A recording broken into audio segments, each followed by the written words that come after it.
माझे दंडवत आपुलाले चित्त शुद्ध करा. इथे पुन्हा जगद्गुरु तुकोबाराय आपल्याला पुन्हा उपदेश करतात की सकाळच्या पाया माझे दंडवत. का दंडवत करतात जगद्गुरु तुकोबाराय? जगद्गुरु तुकोबारायांनी आपल्याला दंडवत करावं हे आपले आहे का कुवत आहे? आहे का? जगद्गुरु तुकोबारायांनी आपल्या पाया पडावं म्हणजे आपला तिथंच अकाउंटच रिकामा अख्खं. पण तरी सुद्धा या पातळीला येऊन जर जगद्गुरु तुकोबाराय आपल्याला उपदेश करत असतील तर तो उपदेश किती महत्वाचा आहे हे आपल्याला लक्षात येणं फार गरजेचं आहे की सकाळच्या पाया माझे दंडवत आपुलाले चित्त शुद्ध करा. याचा उत्तरार्ध पहा. पूर्वार्ध सकाळच्या पाया माझे दंडवत इथे ते सांगतायत पण याचा उत्तरार्ध बघा. उत्तरार्धात काय सांगतात की आपुलाले चित्त शुद्ध करा. आहे का आपलं? आहे का?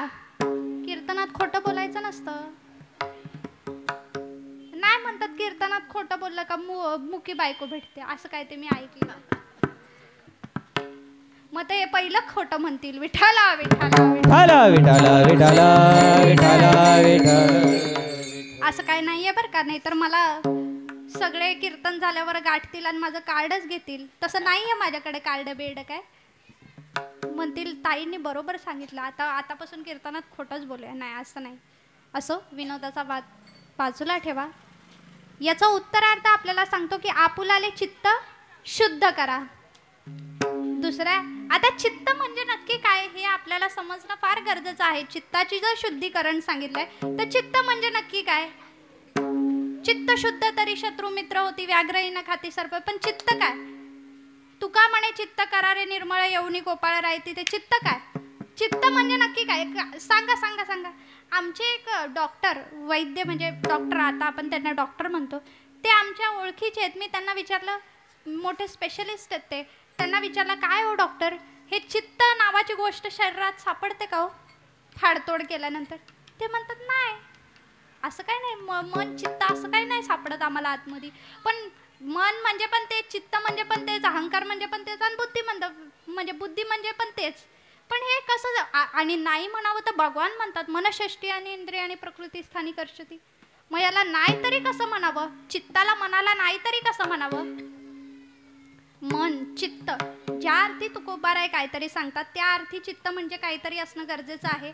जसं पक्वाद आहे पक्वादाला शाई आहे धुमपुडी आहे सगळे गठ्ठे आहेत बाकीचं मला काय माहित नाही. वादी आहे ते लाकूड आहे आतमधलं ते कसलं असतं ते माहित नाही. एवढं सगळे हे आपल्याला दिसतंय आपण त्याला स्पर्श करू शकतो. पण चित्त म्हणजे नक्की काय? पण जगद्गुरु तुकोबाराय सांगतात संत सांगतात आपल्याला चित्त शुद्ध करा. चित्त म्हणजे अंतःकरण. अंतःकरण चित्त हे बरेच प्रकार आहेत त्याच्यामध्ये. काय माहितीये का हे प्रकार सगळे एकच आहेत परंतु ज्या परिस्थितीमध्ये ते तिथं उपस्थित होतं आपण त्याला त्याचं नाव देतो. आता एखादा माणूस एक दिवशी आम्ही कीर्तनाला गेलेलो. एक माणूस असा बसल्यानंतर कीर्तन झाल्यावर मी त्यांना विचारलं आठवतं का मी कोणता अभंग घेतलेला? ते म्हणतात नाही बुवा. काय म्हटले? नाही बुवा मला. आणि पहिला माणूस इथं बसले एकदम आणि म्हणतं नाही बुवा मला नाही आठवत कोणता अभंग घेतले. म्हटलं नाही माझं मन चंद्रावर होतं. माणसं इथं बसलेली असली ना त्यांचं मन चंद्रावर फिरत असतं. म्हणजे विचार करा आपल्या मनाने किती प्रगती केली आहे.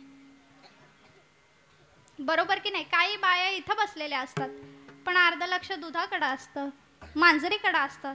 बरोबर की नाही? काही इथं बसलेले असतात मॅच तिकडे चालू असते. काही फोन मध्ये पण स्कोर बघत असतात. भर कीर्तनात स्कोर बघतात. विचारा भर कीर्तनात. म्हणजे आम्ही पण एखादी बॅटच घेऊन यावी. विठाला विठाला विठाला विठाला विठाला. म्हणजे चित्त मन आपलं काही ना काहीतरी आहे. आणि हे कसं आहे शुद्ध करा ज्या अर्थी तुकोबाराय म्हणतात त्या अर्थी अशुद्ध आहे. काय आहे आपलं चित्त? अशुद्ध आहे घाण आहे मलिन आहे. बरं या चित्ताच्या ठिकाणी आता लक्ष देऊन ऐका बरं का. विचारसागर नावाच्या ग्रंथामध्ये 3 दोष या चित्तासाठी सांगितले. कोणते 3 दोष सांगितले? मन विक्षेप आणि आवरण. 3 दोष सांगितले चित्ताच्या ठिकाणी. 3 दोष. आता मल म्हणजे काय विक्षेप म्हणजे काय आणि आवरण म्हणजे काय एका वाक्यात व्याख्या सांगते.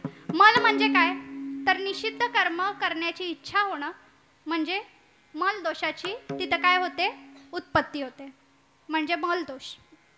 निषिद्ध कर्म म्हणजे जे कर्म करू नये ते कर्म करण्याची इच्छा होणं म्हणजे काय, मलदोष. दुसरा सांगितला विक्षेप दोष.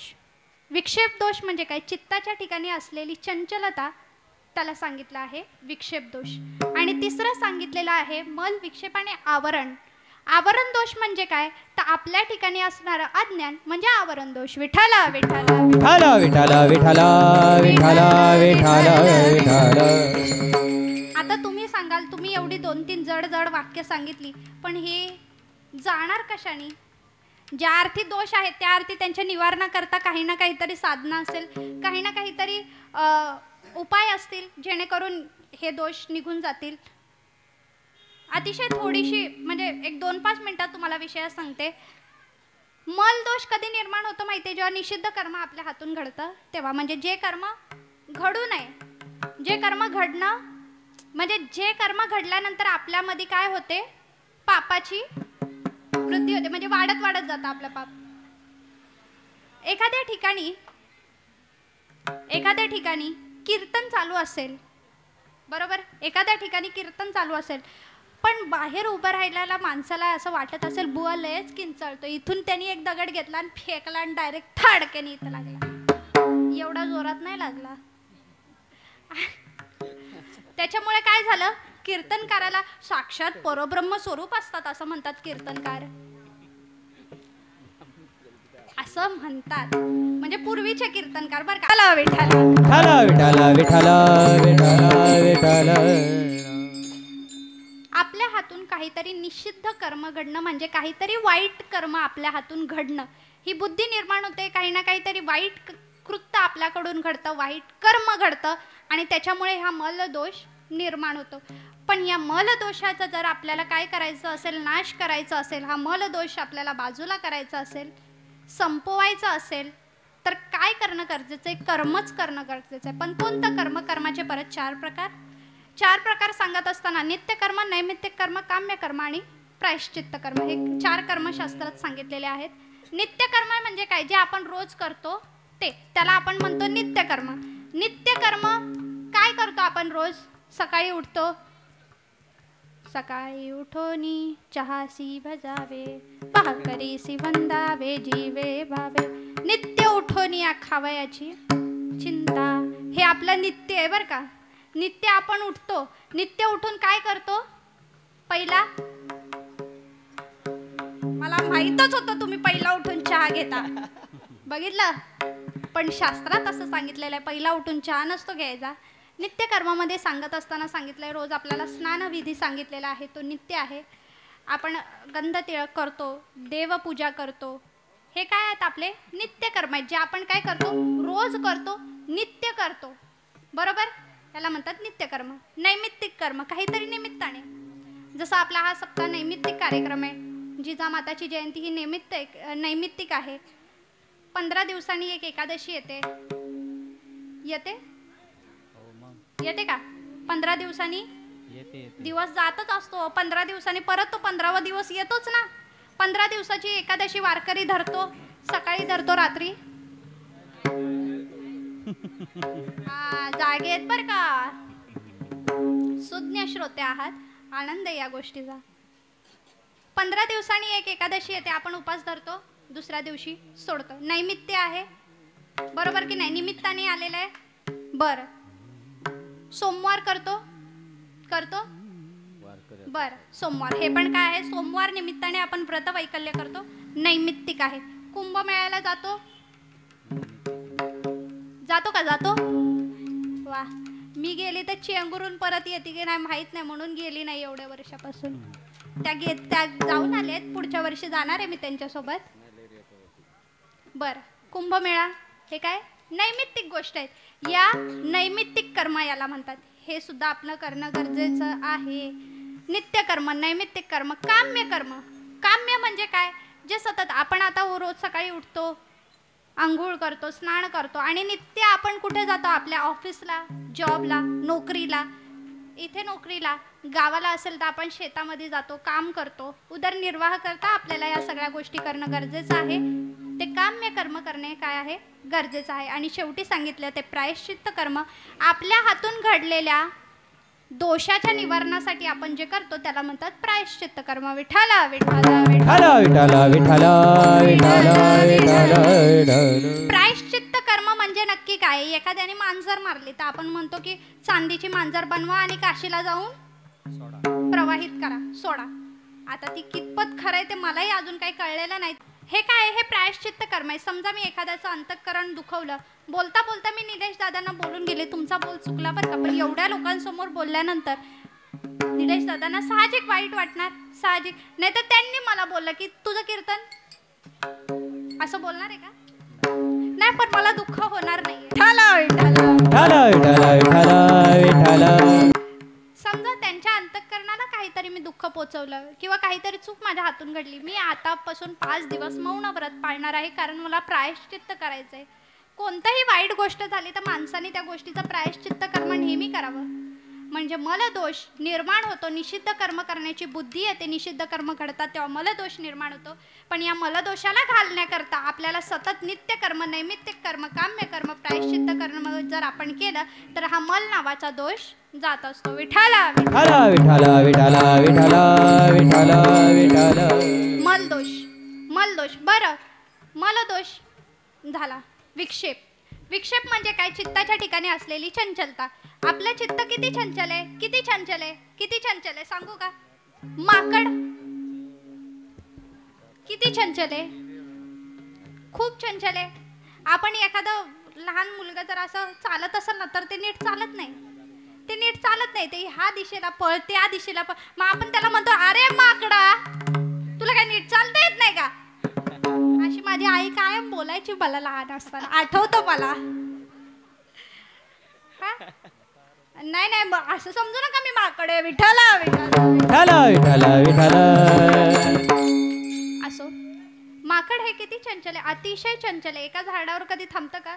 या फांदीचं त्या फांदीवर, त्या फांदीचं त्या फांदीवर, इतकं चंचल असतं. बरं, शतकोटी नावाच्या म्हणजे आपल्या गुरुवर्य हरिभक्त पारायण यशवंत महाराज पाटील यांच्यामुळे जर महाराष्ट्रात एवढी कीर्तनकार घडलेत, महाराष्ट्रातच नाही तर महाराष्ट्राच्या बाहेर आहे, कोणत्याही कानाकोपऱ्यात जर एखादा कीर्तनकार असेल तर त्याच्या घरी शतकोटी असणं गरजेचंच आहे.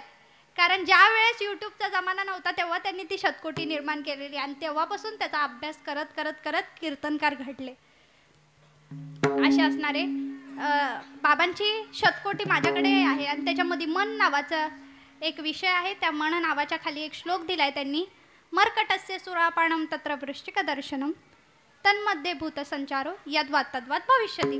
त्यांनी सांगताना सांगितलंय कसं आहे ते माकड, मन किती चंचल आहे माहितीये. एकतर ते माकड आहे, माकड असल्या असल्या त्यांनी पिली काय? चहा? काय काय काय पिलं त्यांनी? मदिरा. म्हणजे काय? आता चांगल्या भाषेत म्हणावं लागतं त्याला, वाईट भाषेत कसं म्हणायचं, पण वाईट भाषेत त्याला म्हणतात दारू. काय म्हणतात? दारू. बरं, पण आपण जास्त बोलायचं नाही. बर, एकतर ते माकड, त्या माकडाच्या माकडामध्ये त्यांनी पिली दारू, त्यांनी पिली मदिरा, किती चंचल होईल? अजून चंचल. बरं, मर्कटस्य सुरापाणम तत्र वृश्चिक दंशनम. विंचू चावल्यावर कसं होत असन? अगं अगं अगं अगं विंचू चावला, विंचू चावला, अगं अगं अगं सखे विंचू चावला. आहे की ना अभंग? हा, आता काय बाई करू, नाही ती काय बाई करू आपण घेतली असती, परंतु वेळेला थोडीशी मर्यादा आहे म्हणून. काय विंचू चावल्यावरती, आता ज्याला चावला असेल त्यालाच माहितीये माणूस कसा होतो. अतिशय त्याच्या अंगात झिंजिन्या उठतात, अशा झिंजिन्या. एकतर ते माकड, त्यातल्या त्यात त्यांनी पिली दारू, त्यातल्या त्याला चावलं काय? विंचू.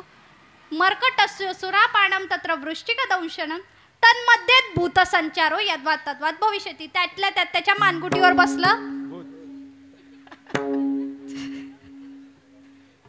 त्याच्या मानगुटीवर बसलं भूत. आता भूत बसलेलं माणूस शांत बसतं का? बसतं का? इथं कुणाला लागलंय का? नाही नाही नाही, लागलेलं तर दिसत नाही, नाही तर ते इथंच आलं नसतं भूत. विठ्ठला विठ्ठला विठ्ठला विठ्ठला विठ्ठला. नाही, ज्यांना इथं येऊ वाटत नाही ना ती भूतच आहेत. नाही, पण भूत जगद्गुरु तुकोबारायांना त्यांना पण म्हटलंय, पंढरीचे भूत मोठे, ते भूत वेगळे हे भूत वेगळे.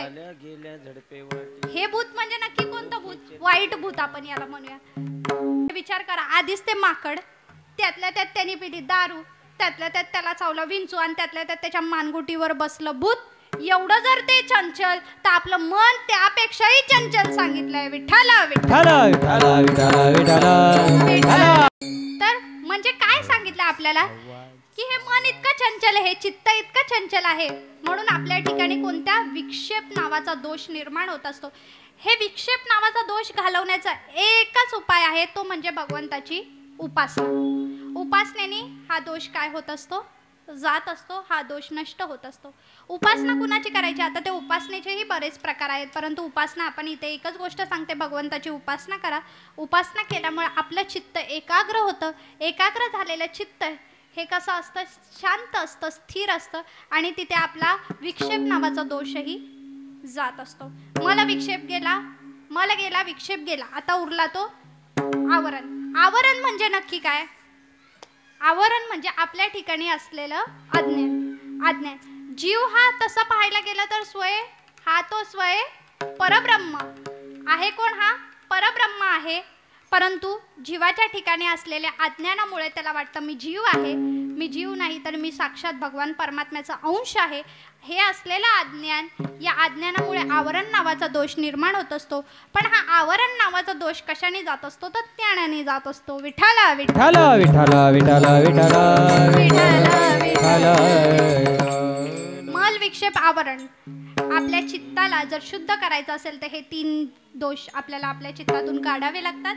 आणि या चित्तातून जर आपल्याला खरंच सुटायचं असेल तर ह्याच्यात सगळ्यात सोपं साधन सांगितलं आलं आहे भगवान परमात्म्याचं. काय करा? नामचिंतन करा. नामचिंतन केल्यामुळे आपलं चित्त कसं होत असतं? शुद्ध होत असतं. एकतर नामचिंतन नित्य केल्यामुळे हरिपाठात ते आपल्याला सांगतात, काय सांगतात आपल्याला? सत्य मिथ्य. हरिपाठ सत्य मिथ्य. पण मिथ्य का आलं? सत्य आणि त्याच्यानंतर मिथ्य. हरिपाठ ज्यासी हे एक पार तिथे सांगितलेलंच आहे. त्याच्यानंतर अजून एक प्रमाण आपल्याला हरिपाठामध्ये सांगितलेलं आहे की नित्यनेमन आम्ही ते प्राणी दुर्लभ. पण ते नित्यनेम काय केला पाहिजे? त्यांनी हरिपाठ केला पाहिजे. त्या नित्यनियमामुळे काय होत असतं? तर आपल्या ठिकाणी असलेले दोष हे जात असतात. आणि भगवान परमात्म्याचं नामचिंतन हे एकमेव सुलभ का साधन आपल्याला सांगितलेलं आहे. म्हणून जगद्गुरु तुकोबाराय सांगतात की आपलं चित्त काय करा? आधी तुम्ही शुद्ध करा. आणि ते कशाने करू शकता? भगवंताच्या नामाने करू शकता. म्हणजे चित्त शुद्धच केलं पाहिजे. खरं तर चित्त शुद्ध करणं फार अवघड आहे. फार म्हणजे फार. कारण कितीही केलं तरी कोणत्या ना कोणत्या, आपण संसारिक जीव आहोत. आपली बुद्धी ही एका मर्यादेमध्ये राहिलेली आहे. व्यापकत्वात, संतांची बुद्धी ही व्यापकत्वाची असते, परंतु जीवाची बुद्धी ही कशी असते? संकोचित असते. त्याच्यामुळे काही ना काहीतरी घडत असतं. परंतु जर सतत सतत सतत भगवंताचं चिंतन केलं तर आपलं चित्तही कसं होतं? शुद्ध होतं. विठ्ठला विठ्ठला विठ्ठला विठ्ठला विठ्ठला विठ्ठला विठ्ठला. म्हणून जगद्गुरु तुकोबाराय सांगतात की सकळांच्या पायी माझे दंडवत, आपुल्याले चित्त शुद्ध करा. त्यातल्या त्यात विषय असा होतो की आपण ठरलो परमार्थिक जीव. परमार्थिक जीव असूनही आपण आहोत संसारातले मनुष्य. संसारातले मनुष्य असल्यामुळे आपल्याला खरं तर आपलं हित नक्की कशात आहे ते आपल्याला माहीत नसतं. त्याचा उपदेश महाराज अभंगाच्या 3य चरणात. हित ते करावे देवाचे चिंतन. हित ते करावे देवाचे चिंतन. हित ते करावे देवाचे चिंतन. हित ते करावे देवाचे चिंतन. हित ते करावे देवाचे चिंतन. हित ते करावे देवाचे चिंतन. हित ते करावे देवाचे चिंतन. हित ते करावे देवाचे चिंतन. करोनिया मन एका विधी. करोनिया मन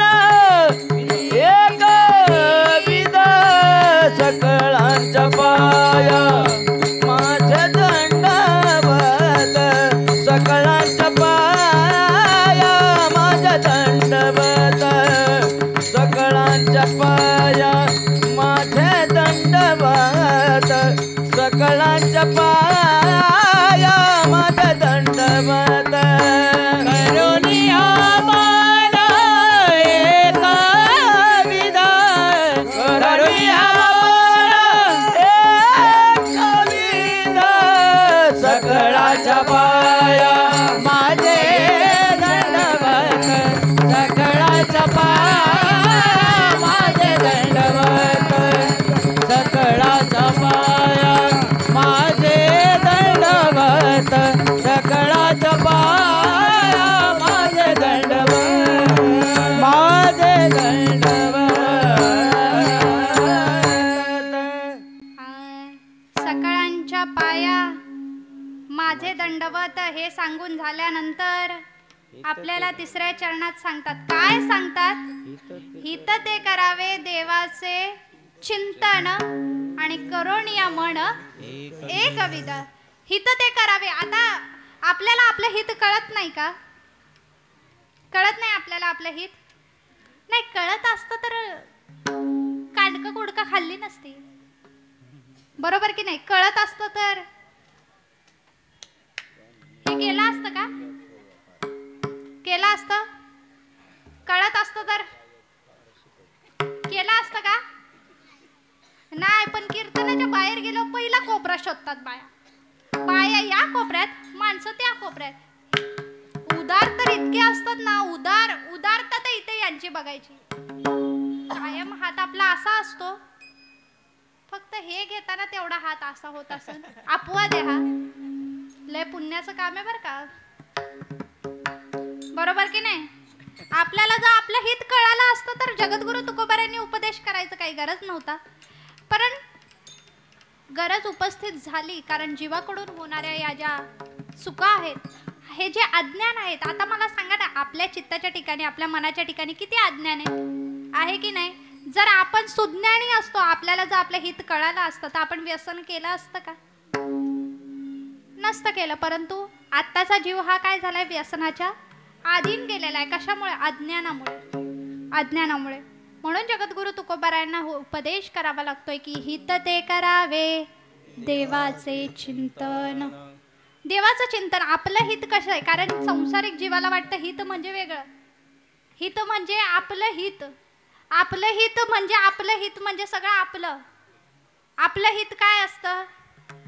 चांगलं शिक्षण आपलं हित आहे आपल्याला असं वाटतं. पण ते आहे, कारण आपलं आता कॉम्पिटिशनचं म्हणजे युग चालू आहे, त्याच्यामुळे शिक्षण असणं गरजेचं आहे. त्याच्यानंतर वाटतं चांगली नोकरी असावी, हे असावं, ते असावं, असं आपल्याला वाटतं हेच आपलं हित आहे, हेच हित आहे. पण जगद्गुरु तुकोबारायांनी सांगितलं हे हित नाशिवंत आहे.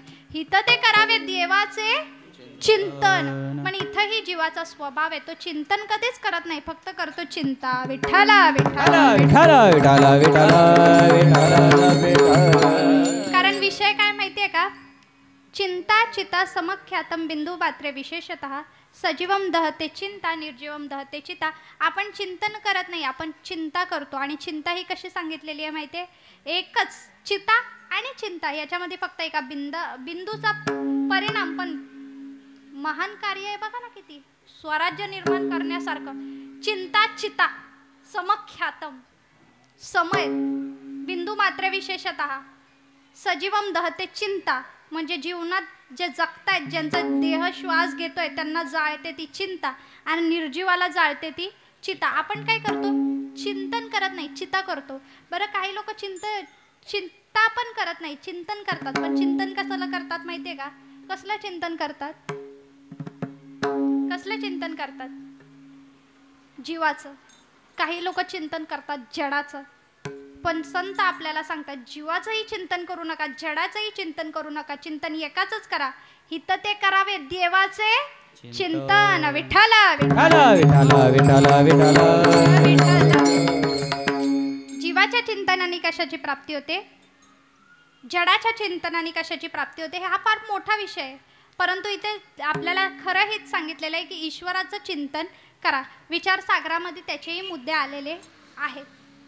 आपल्याला चिंतन देवाचं करायचं. हित ते करावे देवाचे चिंतन आणि करून या मन. मागं आला चित्त, आता आलं मन. म्हणजे तिथे त्याचं कार्य होतं चित्ताचं, इथं ते उपस्थित झालंय मनाच्या रूपाने. मन मन एकविध केलं पाहिजे. आपलं मन एकविध कधीच नसतं. आपलं मन एकविध नसतं. आपलं मन असं असतं. बरोबर की नाही? का आपले वाराला देव बदलतात हो. सोमवार आला की यांच्या हृदयामध्ये जागृत होते शिव भोळा चक्रवर्ती. शिव भोळा चक्रवर्ती त्याचे पाय माझे. लगेच शिव भोळा चक्रवर्ती आठवतो. मंगळवार आला की देव गजानन कृपेचा सागर. इथे कृपा आठवते आपल्याला. देव गजानन आठवतो. बुधवार आला की पांडुरंग तुम्हा भक्ताची करुणा. लगेच सुरू होता आपण तिथे. गुरुवार आला की रे दिनचिरे 6 हात तया माझे दंडवत. काय सांगतो? जय गुरुदेव दत्त. शुक्रवार आला की ते तर बोलायलाच नको. अनादि निर्गुण प्रगटली भवानी. अनादि निर्गुण प्रगटली भवानी. अनादि निर्गुण प्रगटली भवानी. अनादि निर्गुण प्रगटली भवानी. अनादि निर्गुण प्रगटली भवानी. मोह महिषासुर मर्दाना लागुनी. त्रिविध तापांची करावया. सगळं होतं. नको आता तो विषय इथं नको. वेळेची मर्यादा आणलंय. वेगळ्या गोष्टींची पण मर्यादा आहे बाबा. हा म्हणून शुक्रवार आला की शनिवार आला की प्रपंचात असून आपण संन्याशी होतो. शरण शरण हनुमंता तुम्हालो रामदूता. रविवार आला की वाग्या सोमवाग्या प्रेम नगरावारी. सावध होऊनी भजनी लागा देव करा कैवारी. हो हो मल्हारीची वारी माझ्या मल्हारीची वारी. हा मल्हारीची वारी माझ्या मल्हारीची वारी. मल्हारीची वारी माझ्या मल्हारीची वारी. हा मल्हारीची वारी माझ्या मल्हारीची वारी. मल्हारीची वारी माझ्या मल्हारीची वारी. मल्हारीची वारी माझ्या मल्हारीची वारी. मल्हारीची वारी. मल्हारीची वारी इथंच व्हायची. तिथून खुनवा खुनवी चालू झाली आहे. थोडं आटपता घेऊया. एवढं आपलं मन कसं एकविध नाहीये. आपलं मन एकविध कधीच नसतं. पण जगद्गुरु तुकोबारायांची भक्ती कशी होती? एक गाऊ आम्ही विठोबाचे नाम. एकच सांगितला. एक गाऊ आम्ही विठोबाचे नाम. त्या प्रकारे काय सांगितलं आपल्याला? एकविध. आपलं मन एकविध करा. आपलं हित कशात आहे? हित ते करावे देवाचे चिंतन करून या मन एकविध. तर आता सगळ्यांनी थोडं थोडं पुण्य करायची वेळ आलेली आहे. आपल्या आजूबाजूवाल्यांना थोडं जागा करा. इकडे तिकडे बघा. कोणी झोपला असेल तर टाळकऱ्यांनी बसल्यांनी हा जागवा थोडंसं त्यांना. आणि एकदा सर्वात मोठी गोष्ट म्हणजे कीर्तनाला आल्याचा लाभ घ्या. निदान जेव्हा तुमचं म्हणजे आपलं भजन होईल तेव्हा निदान मुखानी हरिनाम घ्या आणि हाताने टाळी मात्र वाजवा. विठोबा रखुमाई.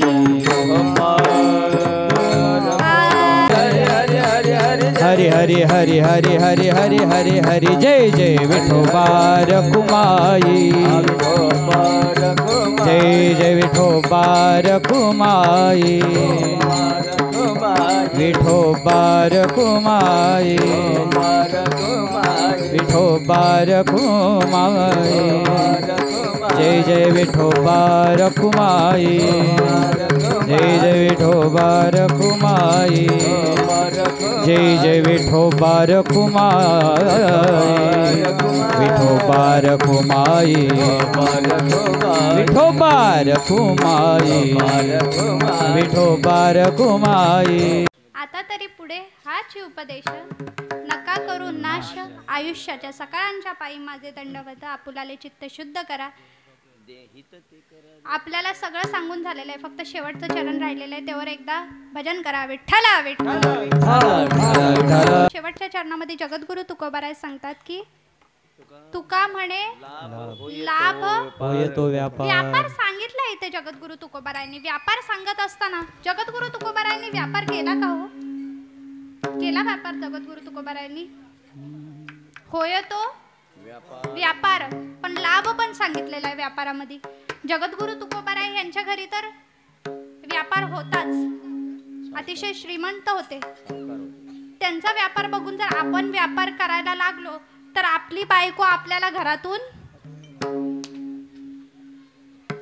तुम्ही जा, तुम्ही असेच जा, इथं वाटीभर साखर जरी शेजारणीला दिली तरी हिच्या पोटात दुखते. त्यांनी दुष्काळामध्ये आपलं सर्व अन्न, सर्व पैसा जे काही होतं सर्व काही केलं. त्यांनी व्यापार असा केला, पण त्यांनी हा व्यापार खरा नाही केला.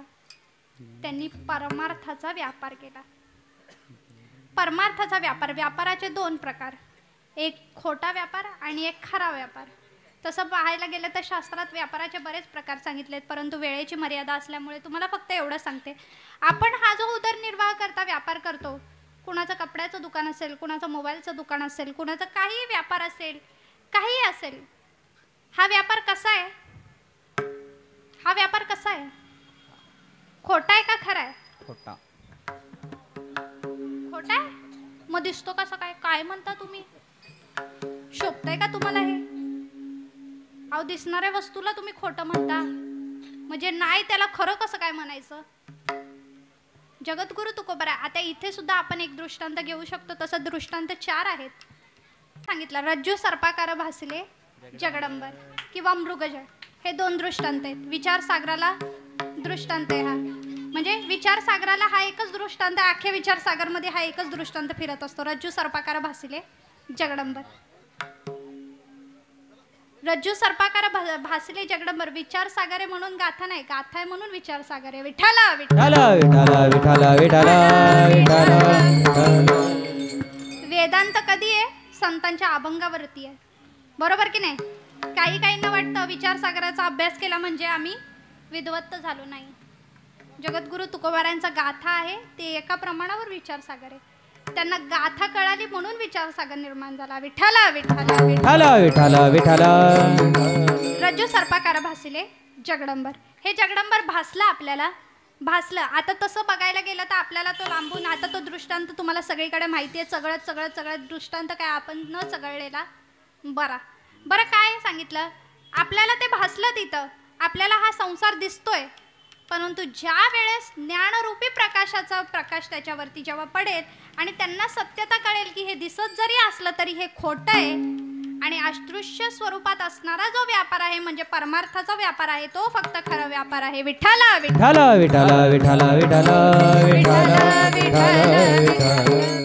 म्हणून आपल्याला व्यापार करायचा असेल, उदरनिर्वाह करता व्यापार करणं गरजेचं आहे, परंतु तो व्यापार करता करता आपला परमार्थ चुकणं सोडू नका. परमार्थ सोडू नका संसाराच्या बाबतीमुळे. आता संसार हा होतच असतो. त्या दिवशी यशवंत महाराज पाटलांचं एक रतनबाई कंपाऊंडला कीर्तन होतं. खूप सुंदर त्यांनी वाक्य म्हटलं, तनाने करायचा संसार आणि मनाने करायचा परमार्थ. म्हणजे तनाने करायचा बाह्य व्यवहार आणि मनाने करायचा आंतरव्यवहार. विठ्ठला विठ्ठला विठ्ठला विठ्ठला विठ्ठला. एकदम सरळ सोप्या भाषेत सांगण्याचा प्रयत्न केला. बरं याच्यात काही चुकलं असेल, काहीही वाईट वाटलं असेल, जेणे म्हणजे काही माझ्या मुखातून काही उद्गार गेले असतील जेणेकरून तुमच्या अंतःकरणाला दुःख झालं असेल तर ते माझ्या वाणीचे दोष आहेत, ते मी परत घेते. जे चांगलं आहे ते माझे सद्गुरू, माझे मार्गदर्शक म्हणजे सद्गुरू भागवत महाराज तळपे यांचं आहे की ज्यांच्या हातामुळे म्हणजे ज्यांच्या हस्तकृपेमुळे आज इथे राहून बोलण्याचे 2 वाक्य बोलण्याचे काही ना काहीतरी प्रयत्न करतोय. त्यांचं आहे. आमचे मार्गदर्शक मधुकर महाराज शेट्टे यांचं आहे. खरं तर आम्हाला विचारसागर माहीतच नव्हता, तर तो दाखवून दिला आम्हाला शेट्टे बाबांनी. आणि ते थोडी आता स्वतःचा रिक्षाचा धंदा असून सुद्धा बंद ठेवून आम्हाला घडवण्याचा प्रयत्न करताय, कारण तरुण पिढी ही घडली पाहिजे म्हणून जे विचार आहेत हे त्यांचे आहेत. मधुकर महाराज शेट्टे यांचे आहेत मार्गदर्शक. त्याच्यानंतर आपल्या मंडळाचा आहे, आपल्याच गुरुबंधूंचा सप्ताह आहे, तुम्हा सर्व श्रोते वर्गांचा आहे, गायक वृंदांचा. काही चूक झाली असेल, स्वरात बाबा वर खाली झाला असेल तर सांभाळून घ्या, सांभाळूनच घेणार, त्यात काय अर्थच नाही.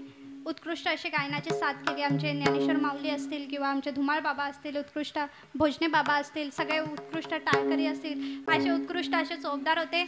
त्याच्यानंतर आमचे विनयची सेवा दिलेले आमचे पटेकर मामा असतील, तिथे विनेकरी बाबा असतील, सगळ्यांच्या ठिकाणी एकदा सगळ्यांच्या ठिकाणी मी नम्र होते आणि ही सेवा भगवान पांडुरंगाच्या चरणी अर्पण करते, माझ्या सद्गुरूंच्या चरणी अर्पण करते, मातापित्यांच्या चरणी अर्पण करते, सर्वांच्या चरणी अर्पण करते आणि सेवेला इथंच पूर्णविराम देण्याच्या आधी माईकवाल्यांचं धन्यवाद बोलते, जे मी कायम विसरते. परंतु तुमचं खूप खूप धन्यवाद, तुम्ही उत्कृष्ट असा साथ दिली, त्यातच थांबते. ज्ञानेश्वर माऊली, धनराज माऊली.